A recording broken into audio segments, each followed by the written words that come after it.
What's going on, guys? What's going on, 27 Squad? Welcome back into another video. Today we have an interesting topic to talk about. That is about former New York Giants head coach Joe Judge. There was a New York Post article that came out today regarding Joe Judge and how his offense is doing there with the New England Patriots. Now, if you guys don't know, there is no offensive coordinator for the New England Patriots right now. It is between Joe Judge, the offensive assistant, and also Matt Patricia, former defensive coordinator for the New England Patriots and Detroit Lions head coach. Both are in the running for offensive coordinator this season, and it's weird for the New England Patriots because Joe Judge is a former special teams coordinator for the Patriots, Matt Patricia a former defensive coordinator for the New England Patriots, so it's very, very weird.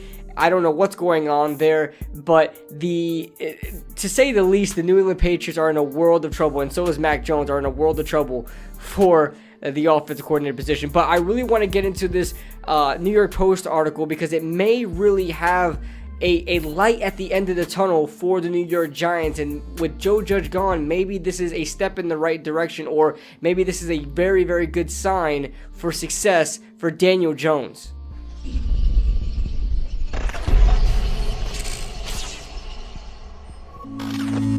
Like always, guys, if you guys are enjoying the content, make sure you guys hit that like button and subscribe for more content just like this. So let's get on to reading this article. Alright, it says here, the Patriots practice on Tuesday apparently featured a curious moment involving offensive assistant Joe Judge. Judge, who rejoined the Patriots after being fired as the Giants head coach earlier this year, took part in a drill Tuesday with the passing offense that is said to have been taking more time than usual to get set up. We've seen that a lot with the Giants while he was the head coach. And it was Patriots wire Henry McKenna who called attention to New England's well-oiled machine-like manner, noted the scene was unusual in that regard, but added this practice seemed to have a casual nature following Memorial Day. Casual nature. What have we been talking about as Giants fans, as people who are just watching the game of football, as far as what the Giants were offensively? Casual, very conservative, very play not to lose sort of mentality, one that doesn't take a lot of risk, very nonchalant, right? Nonchalant was a word thrown out there a lot for the New York Giants offense. We really thought it was Jason Garrett's fault, but it may just be Joe Judge's fault. We've seen, that kind of conservative, casual, nonchalant type mentality, really, really take hold in the offense and seep in its way into the defense like we saw last year, right? A lot of soft zone coverage, a lot less blitzing, very, very bend but do not break, but then sometimes we broke, right? There was a lot of that. A lot of, touchdowns given up before the end of the half. Like, we've seen a lot of nonchalant play under Joe Judge in his time here, in his 2 years with the New York Giants. And you've seen that especially with the offense, right? A very, very low tempo sort of New York Giants offense, one that does not take a lot of risks, one that is very dink and dunk, a very, I guess you could say, not complicated passing routes and route combination, very, very nonchalant, very, I guess, novice, right? A lot of curl routes, hitches, quick outs, things like that. And then it said, in a separate tweet Tuesday, McKenna shared how Judge, a former special teams maestro and second-year quarterback, Mac Jones, had difficulty getting a drill going at the start of practice. It goes on to say, though it is still early in the offseason, some members of the Patriots have allegedly expressed concern about what the offensive side of the ball may look like post Josh McDaniels, as the longtime offensive coordinator departed New England in January to take the Raiders head coach job. Judge and former Lions coach Matt Patricia, who previously served as Patriots defensive coordinator, are both in the mix to lead the team's offense. And if you guys can see, on any website, there's no offensive coordinator for the New England Patriots. They don't have one, okay? Joe Judge and Matt Patricia are running it, okay? A former Patriots special teams coordinator and defensive coordinator are combining their minds to run the offense. That just seems like a disaster waiting to happen and an absolute roadblock for second-year quarterback Mac Jones. But we look at Joe Judge and his time here in his 2 years with the New York Giants, this article is very, very telling of what happened here in New York. Now, I like Joe Judge. I thought he was not a great head coach, but just a great leader of men. I just love the way he talked in his press conferences, but obviously it's more about execution than you are, talking the talk. You got to walk the walk as well. And obviously he did not do that, was not ready for a head coaching job, did not get his staff prepared and didn't have a great game plan with his staff to help this team succeed. Now, you could see everything in that article really related to what the Giants were these past 2 years. Very nonchalant, very casual, right? A lot of concerns coming from that offense. And you can tell, a lot of people can say that Joe Judge didn't really have a part of the offense. It was all Jason Garrett. But you guys can see Joe Judge had a hand in just about everything that went on with the New York Giants, every position. You guys know, in his first year, Mark Colombo was eventually fired because he stepped in to try to help this offensive line or try to do it his way. Mark Colombo didn't like that. They butted heads. Mark Colombo was out of there, and he was eventually replaced.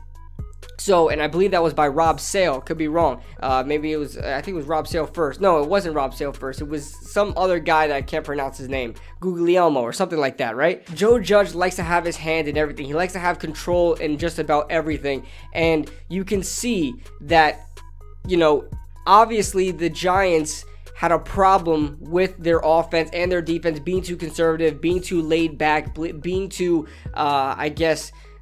just nonchalant, right? That's just one of the words you're going to frequently use when you describe Joe Judge's regime here with the New York Giants. Just nonchalant, just laid back, right? Giving a lot of touchdowns before the half, playing not to lose, not taking, not going for it on fourth down when you should, curl routes, hitches, quick outs. Obviously, these aren't things that Jason Garrett ran in Dallas, and we were wondering why the hell does it look like that in New York. We were thinking, damn, it would probably be Jason Garrett, not liking the personnel he has on the field and kind of went conservative, playing scared, right? But it seems like it may be Joe Judge. Like I said, I mentioned the Mark Colombo situation. He had his hand in everything. Who knows? Joe Judge may have very well been the ringmaster in that disaster that was the offense in the past 2 years. You look at Daniel Jones, I don't even need to bring up the stats, or maybe I will. Look at Daniel Jones in his first year under Pat Shurmur, right? Obviously, Daniel Jones was Pat Shurmur's guy, but say what you want about Pat Shurmur, he found a way to make Daniel Jones successful, and Daniel Jones looked like a damn good quarterback in his rookie year. Obviously, there were a lot of turnovers, right? A lot of turnovers. 12 interceptions is not terrible from a rookie quarterback. 24 passing touchdowns. I believe like 27 total touchdowns. I could be wrong. Somewhere around that or 26 to 27, something like that. Daniel Jones had a very, very promising career. He needed to fix his turnovers and kind of, keep adding on to his production offensively, passing the football and eventually being able to run the ball, finding a way to use Daniel Jones correctly.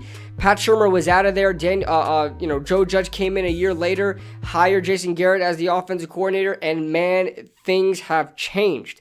Okay, Daniel Jones looked like he regressed in his offensive production. They found a way to use his legs, but as far as passing the ball, they got really scared with Daniel Jones. The offensive line obviously got even worse, that we didn't think that could be possible, but it got even worse. He was not able to stay in the pocket and throw the football. Obviously, he has his own mistakes as well, but we can't disregard the fact that Joe Judge may have been an anchor to Daniel Jones, one holding him down, one holding him back to Daniel Jones and playing scared and playing too conservative and running a very vanilla offense over there, forcing Jason Garrett to run a very simplistic offense there in New York for the past 2 years.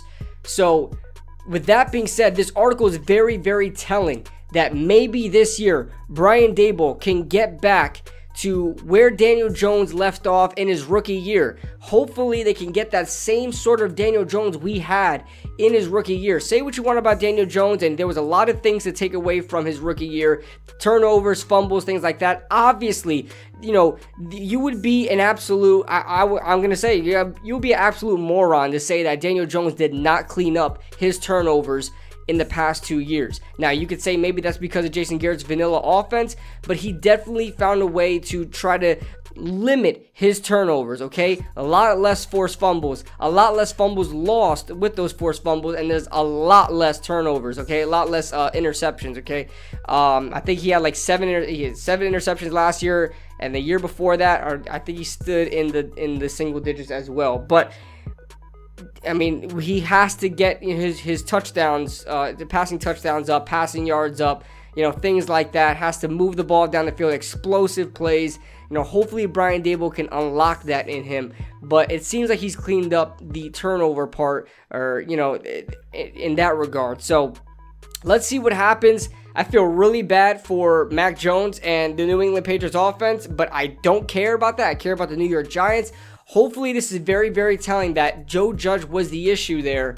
And with Brian Daboll coming in and Mike Kafka helping out in that offense, it can unlock Daniel Jones' true potential, and we'll see where it goes from there. Not saying he's a franchise quarterback, not saying any of that. I'm just worried about this year and how this offense is going to look with these weapons. So that being said, guys, let me know your thoughts in the comment section below. Leave a like if you guys enjoyed. Subscribe if you guys are new, and I'll see you guys in the next video.